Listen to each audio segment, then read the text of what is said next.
I am Coach Kara. I'm the founder and CEO of Apex Coaching. At Apex, we provide career coaching resources for both attorneys and other high-performing professionals.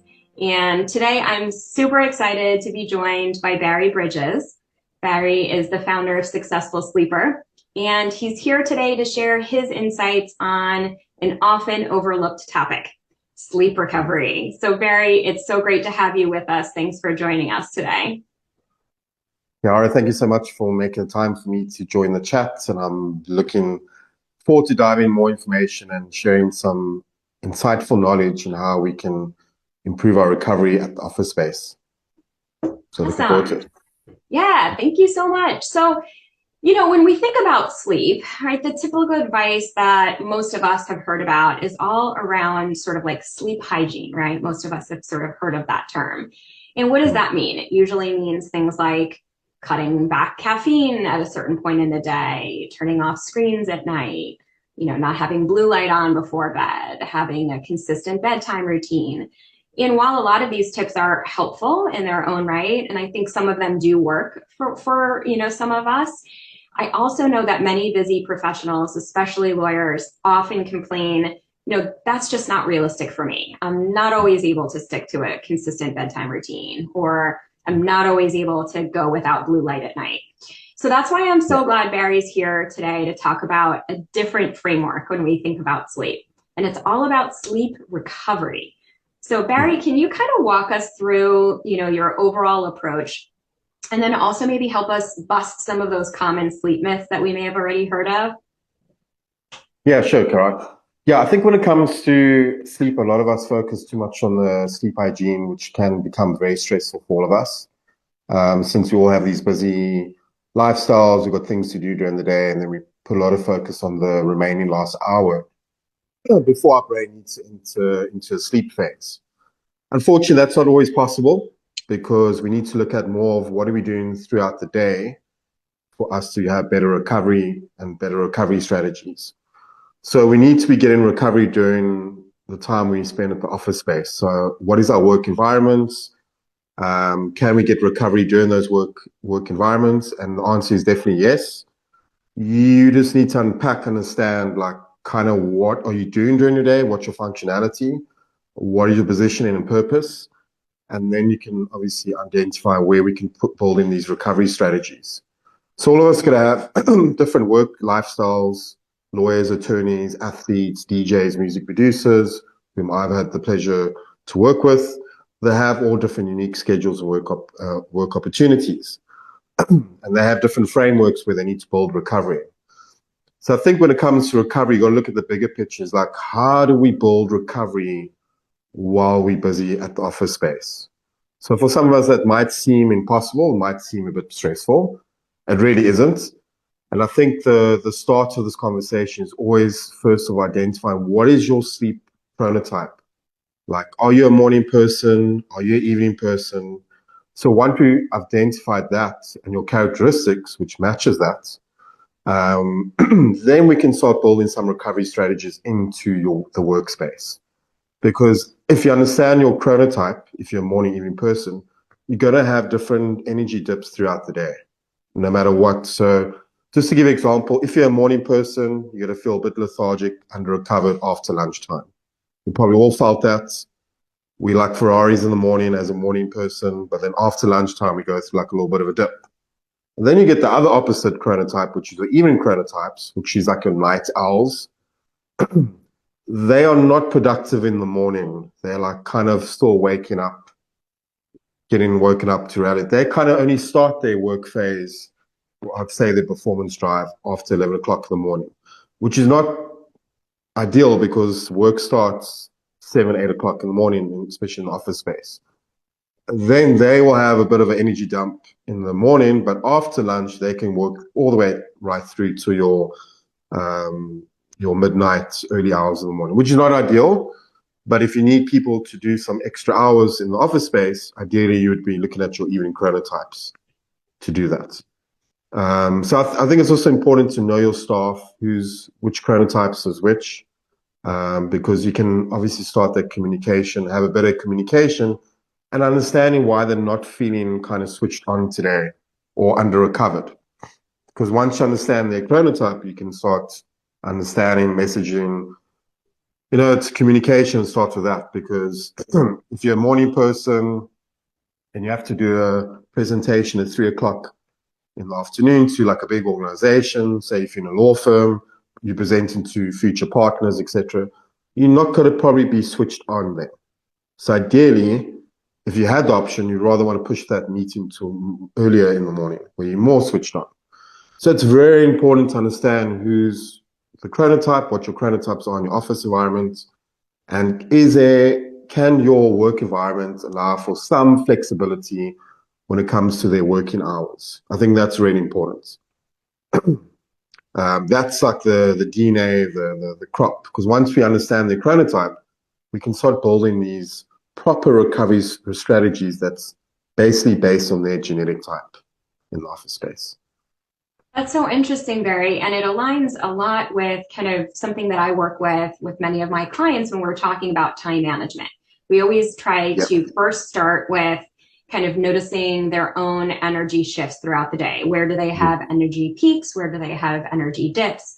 And how within their own control, with what they have control over, how can they match the work they're doing with those peaks and valleys, right? So the more focused work, we're trying to match that with their energy peaks, and the more administrative work, we're trying to save that for those energy dips, right? And not use kind of our best hours on those like sort of lower, stakes work or more administrative work. So I love that, that concept. I'm curious, how do you support clients when they can't, when they don't have influence on a situation, and when they have to, let's say, give a presentation during an energy dip, right? Because they're, let's say it's scheduled, there's nothing they can do about it. How would you advise or coach them through that kind of situation, or what type of tips would you have? Yeah, great question. I think first of all, as I mentioned earlier in the conversation, is understanding the chronotype, morning, evening person. So for example, if you have a morning person doing a presentation in the afternoon, say 3 o'clock, they're not fully recovered, they're under stress, because that's normally a time they're going to be probably a bit stressed, then a nice tip would be to get them to get some sunlight outside. So at least 2 to 5 minutes of sunlight, just to recharge, reset the brain, so they've got a bit of lux going to the brain and body, and they'll probably feel a bit more relaxed. Another tip you can probably add to that is getting them to take off technology for 2 to 5 minutes. So not be on your phone device before you go into that big presentation. Just get sunlight, breathe, be relaxed, and you'll probably find that they'll be a bit more recharged and focused for the session.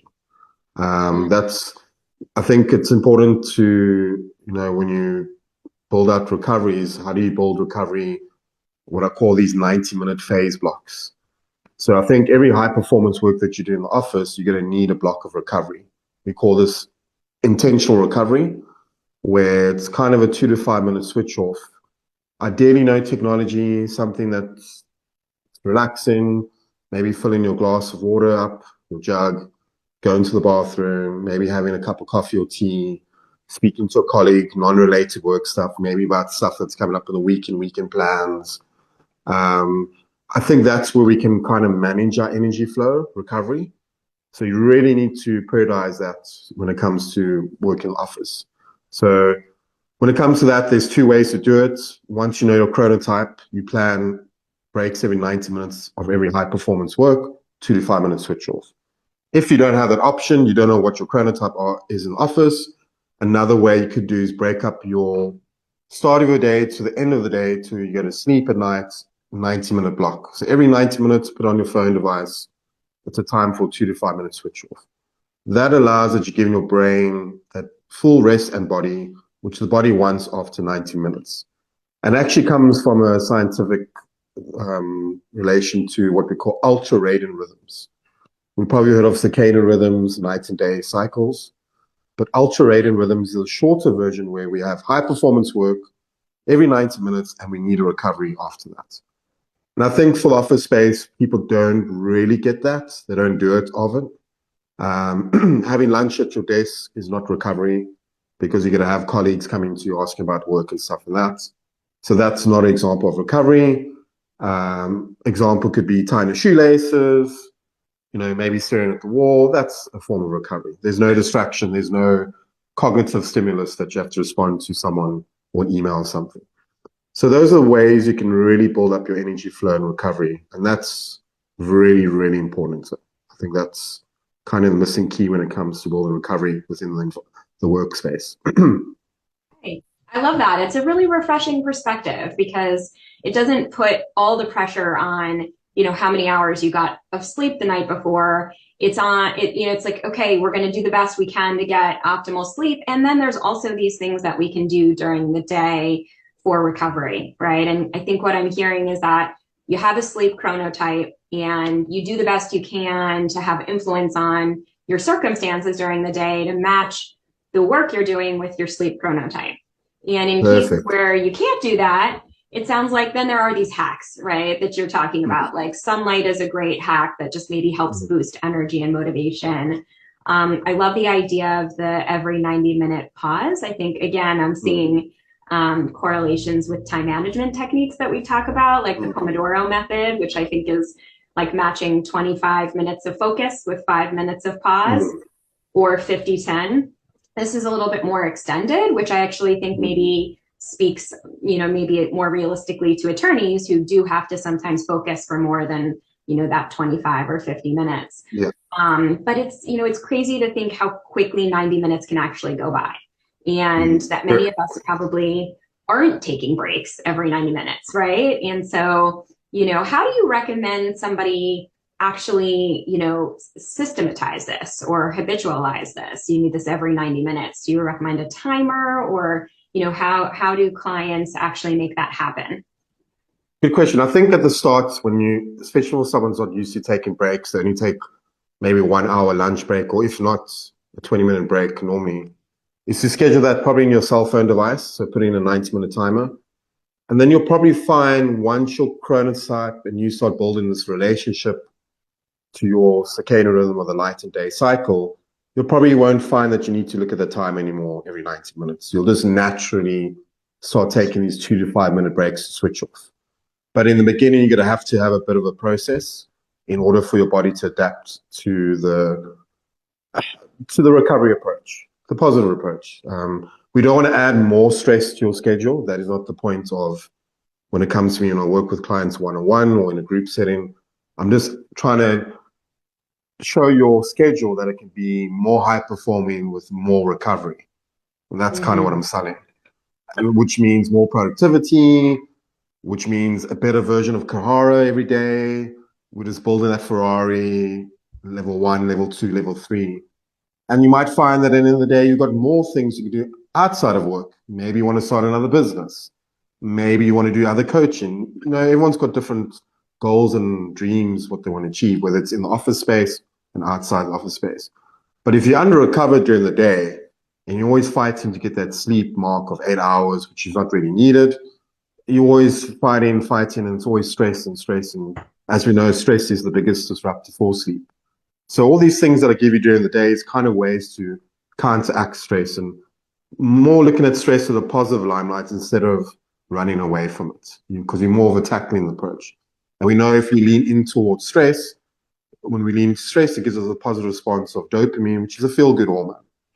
But if we keep on running away from a situation that we're having, that we under recovered, we feel tired, fatigued, instead of addressing it, it's always going to be a built up of stress throughout the day, which again, it's going to affect our sleep in the evening.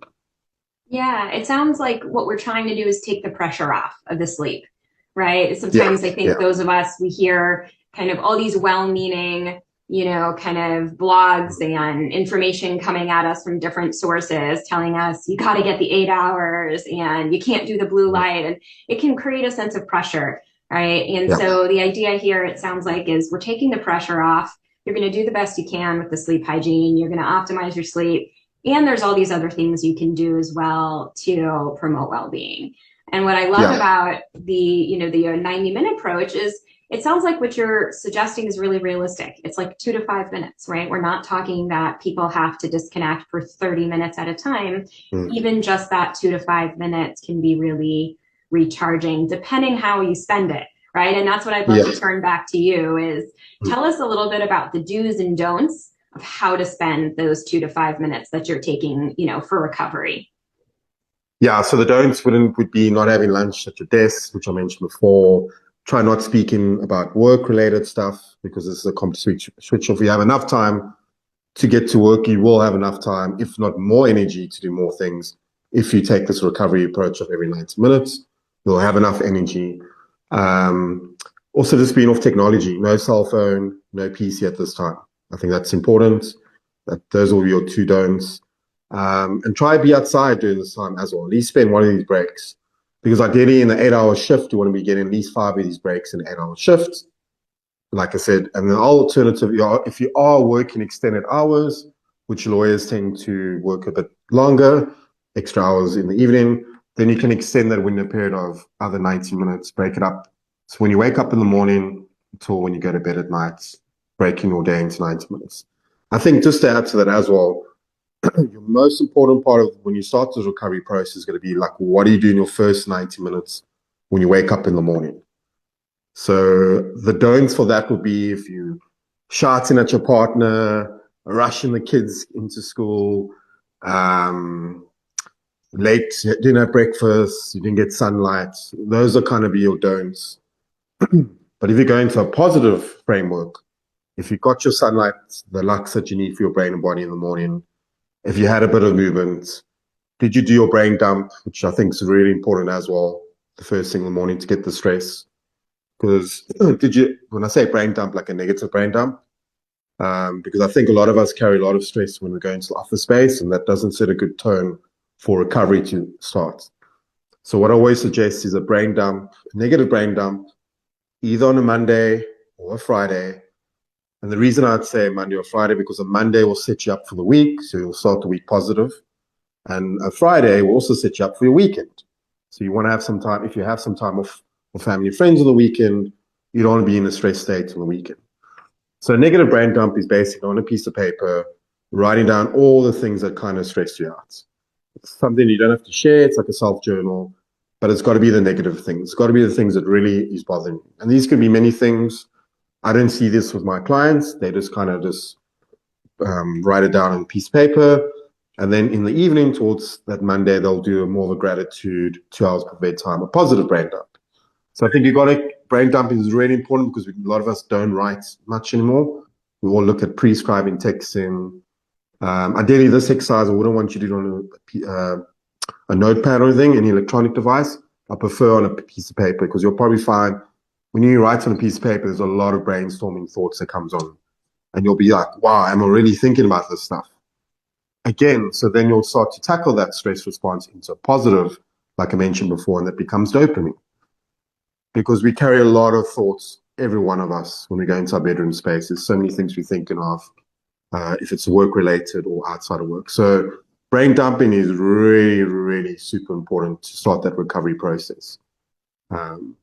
I like that idea. So the idea Yeah. is we're processing those tough feelings and tough thoughts during our daytime so that they're not creeping in at night, right? Because Yeah, you don't. Yeah. if you're running from them all day, oftentimes they're Yeah. going to catch you, right, in those evening hours. And so the brain dump sounds like a way to kind of go through that processing of it, at an appropriate time and hopefully moving through it. Yeah. Okay. Yeah, and you don't have to do it. You don't have to do it every day. I think a Monday and Friday is either Monday or Friday twice a week or once a week is really it would be really, really useful. Because some people just don't like writing; they're uncomfortable with it.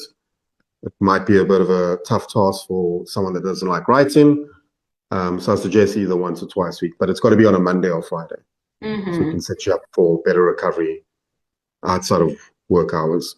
Yeah, I also really liked what you said about just kind of like bringing mindfulness to where we're putting our energy, right? And are we trying to exude negative, positive energy, or are we finding ourselves exuding a lot of negative energy in the ways that we're starting our day?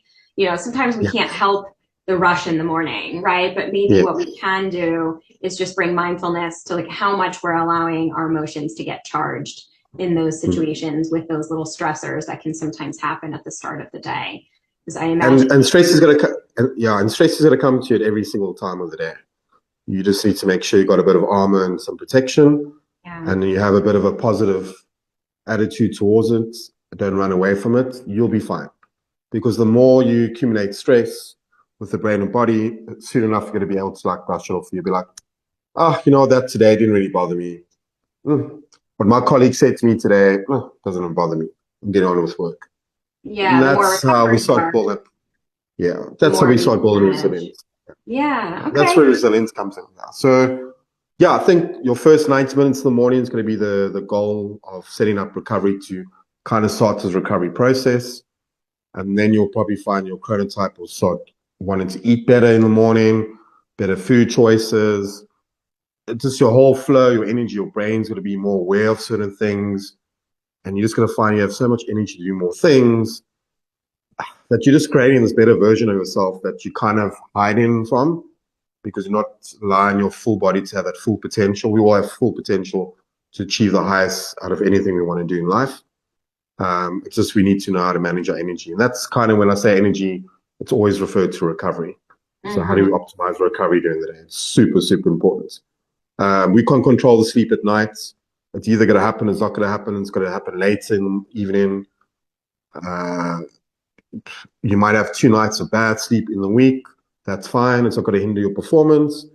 But 4 nights of poor sleep or 3 nights out of 7, that's going to start obviously interfering with the brain and performance at the office and outside of office.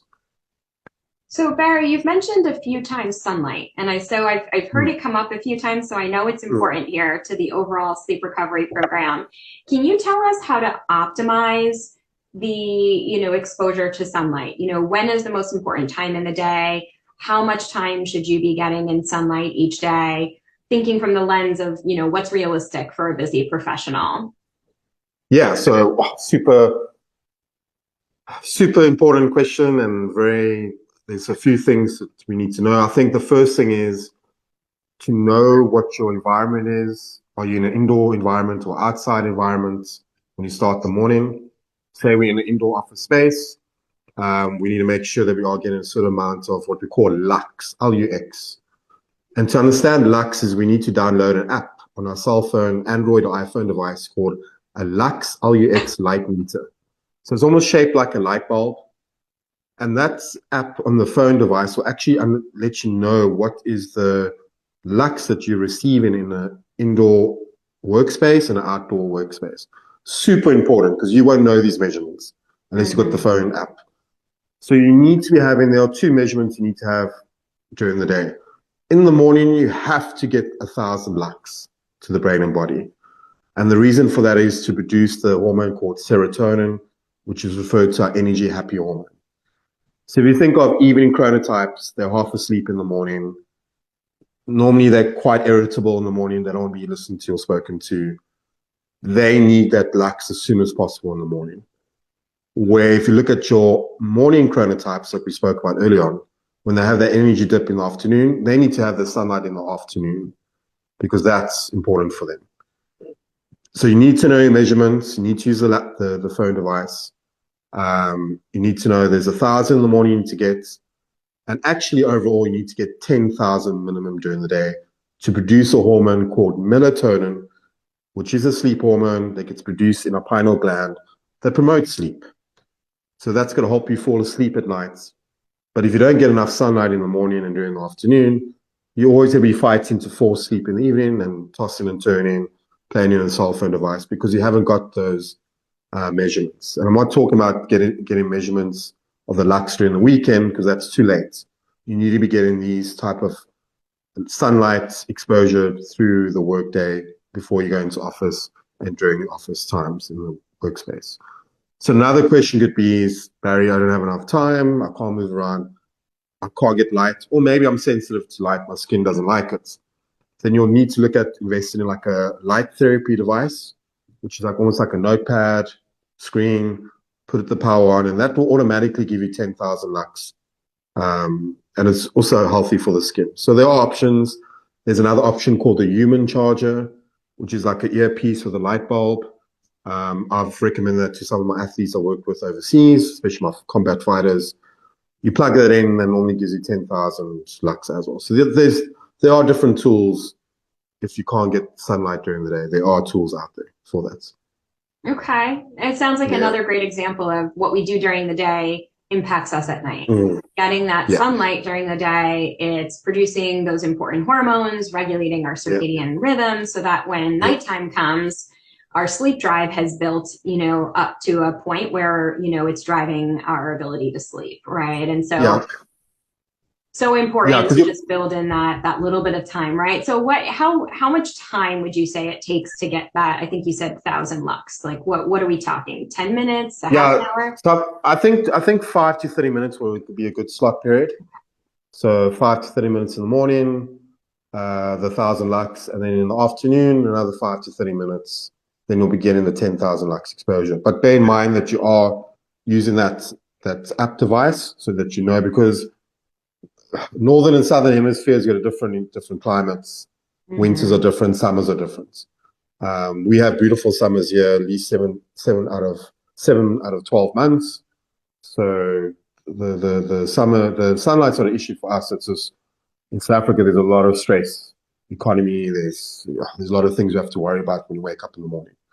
Um, so yeah, that's again, different factors going to affect different people, different hemispheres, north or south.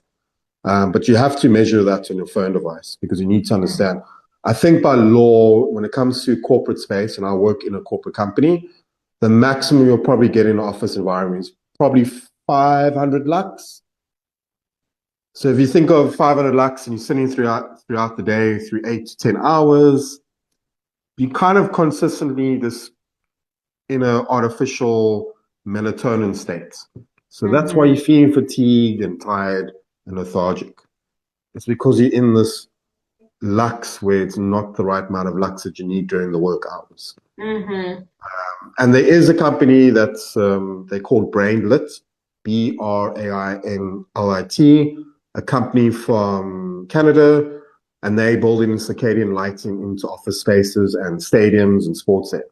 Yeah, so that's a game changer right there. Wow. Very Yeah, cool. so It's the they way of the future. Yeah. yeah, because they've noticed now that the office spaces don't allow for that circadian rhythm lights and people don't have the time. So Brainlit, Brain Lit, company from Canada. Yeah. Very cool. Okay. What it sounds to me is like, some of us may be able to think of this as making small, thoughtful changes. Like, what's coming to mind for me is maybe I choose to walk my kids down the block to the bus stop in the morning and stand there with them for the 15 minutes, as opposed to, sometimes we're rushing and I'll drive them and sit in the car. Right. And right then and there, I've lost that opportunity for 15 minutes of lux. Right. And so making a small tweak there could, on a daily basis help me get more sunlight exposure that, is necessary for my sleep. So very If you've got a interesting. sunroof, even better. Yeah, absolutely. I mean, Or don't we all Cadillac. love that? And then in the Yeah. winter, the idea of the sun lamp is smart because I can Yeah. say here in New Jersey, there's not always opportunity probably to get 1,000 lux on a winter Yeah. I've day. worked with a few guys in New York and that, and yeah, the lux is not great. So most of them have invested in one of the lamps and Mm-hmm. no problems anymore. They fine tuned.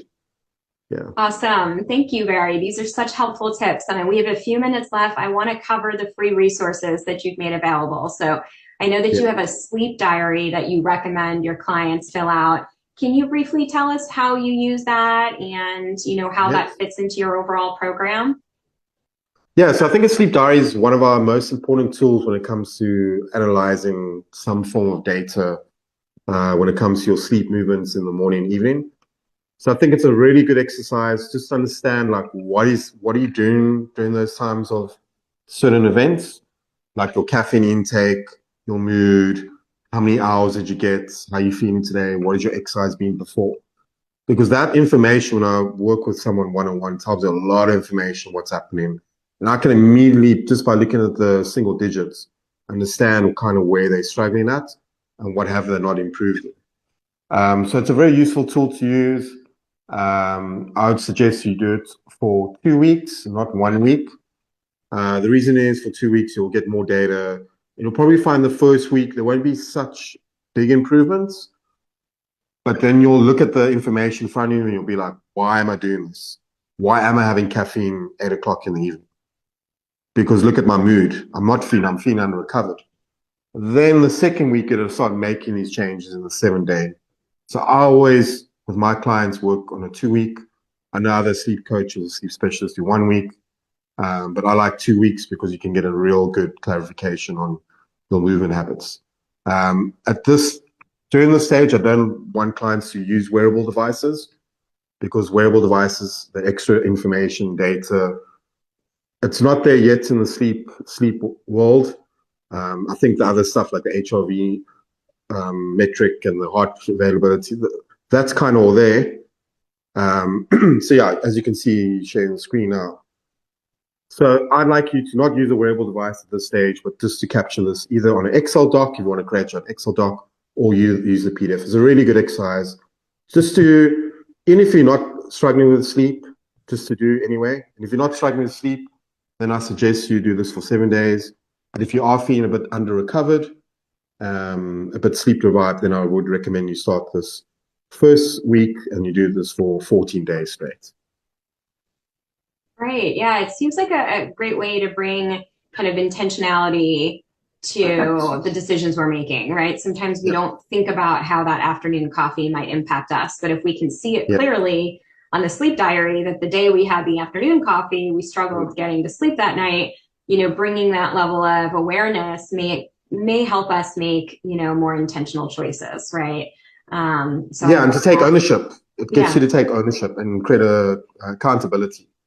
Mhm. That's where the switch off becomes, okay, I want to be a better version of myself. Don't want to be under recovered anymore. I want to be fully recovered. I want to have more energy to do other things outside my life at work and during the weekend, etc. Yeah, absolutely. And I know as we're wrapping up here that we have one more thing to cover, Barry. You shared with us a free resource that kind of goes over your overall sleep recovery program. I'm going to put that up here on the screen. Can you walk us through that and how we can use that? Yeah, so if you go down the PDF, if you scroll down, so if you go to the next one, yeah. So they kind of gives you the 3 steps how to use it. If you just go one more up, okay, all right. So so there we can see it shows you what your sleep chronotype is, and then you can start identifying on those characteristics. Are you a lark or an owl, which is super important, like I mentioned before. And then if you if you go on to the other one where it says calculate your sleep cycle, this will just give you another information to another web domain where it explains to you how does your brain sleep in these different types of cycles of 90 to 120 minutes during the evening. What does the body do? It's a real 1 minute, 2 minute quick read. And then it also shows you how to calculate your sleep cycles instead of looking at the 8 hour approach. So we need to understand that the brain actually sleeps in 90-minute cycles and not a polyphasic 8 hours or hours approach. And then also what it helps you release is if you don't get those 8 hours in, how can we get more sleep cycles during the day? Like I mentioned before, doing those recovery breaks every 90 minutes, that counts like almost a nap. If you get a nap in between the afternoon, they can also add in a sleep cycle. So now you have a bit more flexibility with your sleep. So you're not just focusing on that at the end of the day evening result. Now you're putting in naps in during the day. Now you're getting tech breaks every 90 minutes for recharging. Now you're being a bit more creative with your recovery routine instead of being fixated on the 8 hour approach. That's So great, it's a Barry. really, Thank you. yeah, Thank so that's you a cool for thing to, walking us through that. yeah. So And the last one is just the sleep recovery points, which we've kind of covered on, but that just elaborates on some of the other topics, the brain dumping. So that will be also good to go through that nutrition wise, how to eat, when to eat, etc. So I think go through all those sleep recovery points, and then yeah, a lot of information to soak in, but a lot of important information, and you'll be good to go. awesome. So, Barry, if somebody watching this program is interested in getting more individualized support, can you tell us kind of how you support clients? What does your program look like, and so forth? So, we can give our audience an idea of how they might be able to get some one-on-one support if that's what they're looking for.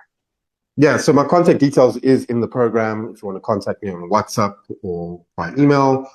My website is www.successfulsleeper.com.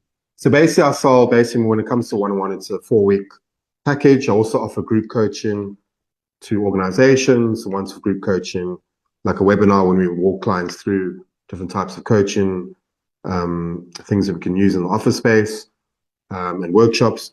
So a 4-week program, there's a lot of testing involved. There's different types of sleep science assessments you'll go through. Your chronotype testing will be one of them. Your sleep hygiene, your sleep environment.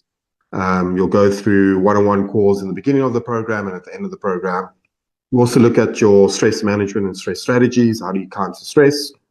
We also look at things of exercise and mobility, which I think is super important, is how do you move the body on a daily basis for some of us that don't exercise, because I've also got a sports science background as well, which adds obviously a bit more value to the program.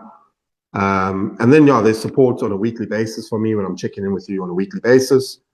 So I'm kind of holding your hand, but not fully holding your hand, if that makes sense. I'm right there with you. I'm not trying to bombard you. And I'll notice a lot with the support when I check in on WhatsApp, on email, is they tend to ask a lot of more questions during the coaching process. And then I'll hand over more either intellectual property or maybe they want to have a better understanding of more research. So there's a lot of things happening in that 4-week space. You're going to kind of unmapping and get to understand your work schedule and how can we build more recovery in the work schedule. So if you go to my website, it kind of gives you a bit more in depth of what we cover in the 4-week sleep recovery package. And that's, yeah, basically that's it. Awesome. And we'll make sure we post the free resources and your contact information in the final video when we post that. So thank you so much for joining us, Barry, today. For me, this has been, really eye-opening in some ways and just a great reminder in some other ways. And it's great to know that this resource exists out there, because I do think sleep is something many professionals, including me, have struggled with over time. And it's great to know that there is this support and, that you're dedicating your time and energy to helping folks with this. So thanks again for joining us. And we're excited to get this information out there. Yeah, please reach out to me. I will get back to you. And yeah, I'll immediately get out. I'm open to help. Even if you want to book a free, like a 50-minute consult with me, just to ask some individualized questions, we can set up that as soon as possible. Fantastic. Wonderful, Barry. Thank you so much. Take care, and we hope to talk to you again soon. Yeah, see you guys soon. Thanks, everyone, for joining. Take care. Thank you, everyone. Take care. Bye.